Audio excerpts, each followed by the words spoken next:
So this is a quick video on how you mend back together plastics. So I have a plastic torch right here.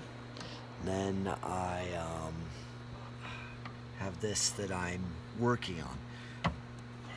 What you do is you put some tape here so that you have the ability to go ahead and tighten up your work first before you melt it on. Literally what you want to do is squeeze this crack together to where it's as close as possible, or you just simply do your best by taping it.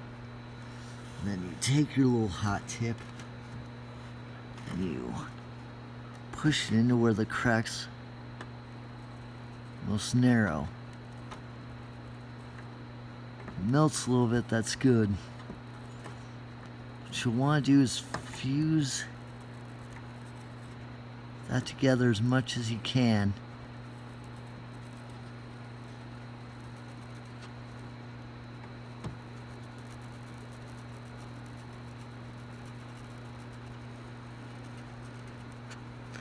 Now you notice I'm getting the paint off. That's okay, because we're just gonna have to respray paint that black. And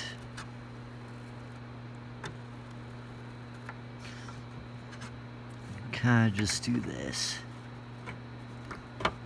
So with these kits, typically you can also get an added plastic filler in there, which you should definitely put in once you're ready.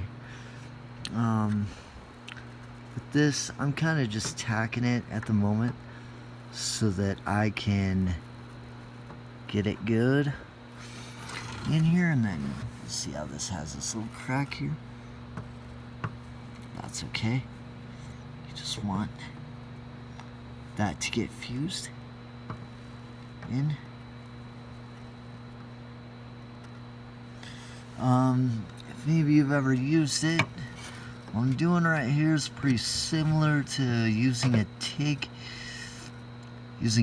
gun, an electrode, but it's kind of without the filler metal. Do not put your head directly over your work. Point it off to the side. That way you don't inhale any gas.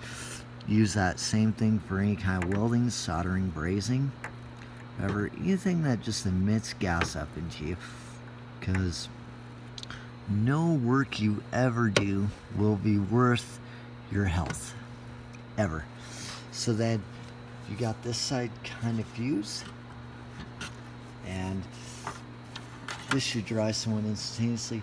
This is smoking hot, don't touch it. I know most people know not to touch that, but I'm just saying, you just never know. It's always good to be safe. So then you have your crack on the back, which you want to hit this from both sides so that it doesn't come loose anymore.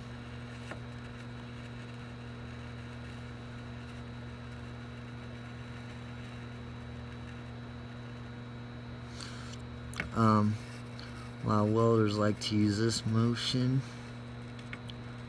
TIG, as you can see, I don't like TIG much. And I'm not using my dominant hand to even do this. Biggest thing with any kind of this welding stuff, it's just plastic welding like this, it's important just to get nice and comfortable.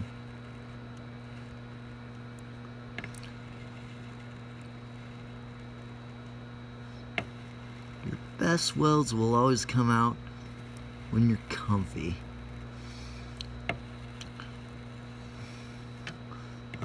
And then as you weld and things like that, you will get used to all the ranges of motion,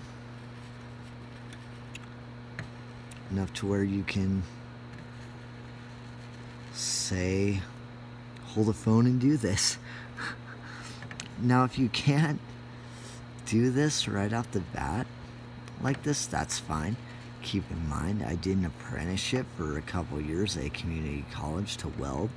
and I also got plenty of good welding experience repairing equipment, so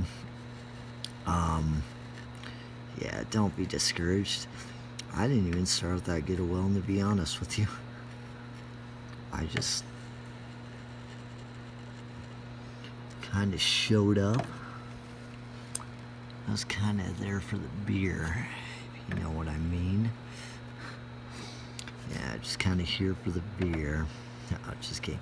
I tried really hard. It was great. When you go to a trade school, it's just really important to know that they'll always work with you and stuff and get you set up in your area. Okay, good. So you see that? Now, I'll have to pull off the tape as I go, kind of where the tape was at. I'm going to let this completely dry for like 40 minutes.